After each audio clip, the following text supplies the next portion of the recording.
আসসালামু আলাইকুম গাইজ, আমি আবির। আশা করি সবাই ভালো আছেন। আজকে যে ভিডিওটা দিব এটা একদম শর্ট ভিডিও। ব্যাপার হচ্ছে যে আমরা হচ্ছে রেডমি 15C এই মডেলটাতে অফার দিয়েছিলাম 15,000 টাকার ফোন, 14,500 টাকায় এই মডেলটা। এখন ব্যাপার হচ্ছে এই মডেলটা অফার দেওয়ার পরও অনেকের একটাই সমস্যা ছিল যে প্রোডাক্টের কালার নিয়ে প্রবলেম হচ্ছে। অনেকে ব্ল্যাক কালার পছন্দ করেন, কিন্তু ব্ল্যাক কালারটা অ্যাভেলেবেল ছিল না, কোম্পানি থেকে অ্যাভেলেবেল আমাদেরকে দেয় নাই, শুধু গ্রিন আর ব্লু কালার ছিল।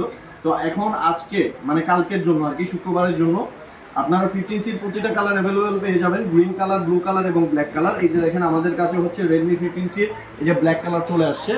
প্রতিটা ফোনের রেডমি 15Cর প্রত্যেকটা ভেরিয়েন্টের প্রত্যেকটা কালার অ্যাভেলেবেল পাবেন। রেডমি 15C দুটা ভেরিয়েন্ট আছে, 6128 এবং 8256। 6128-এর প্রাইস হচ্ছে 15,000 টাকা, এটাতে অফার পাবেন 500 টাকা অফার পাবেন, 14,500 টাকা পড়বে। এবং 8256 যেটা, এটার প্রাইস হচ্ছে 17,500 টাকা, এটাতেও 500 টাকা অফার পাবেন, অনলি 17,000 টাকা। আমাদের ডিসক্রিপশন, আমাদের ভিডিওতে নাম্বার দেওয়া থাকবে। আর আমাদের শপের অ্যাড্রেসটা বলে দিচ্ছি, লেভেল 6 51 নম্বর দোকান, Uttara Abdullahpur, Polwel carnation market, Uttara, Dhaka. Thank you.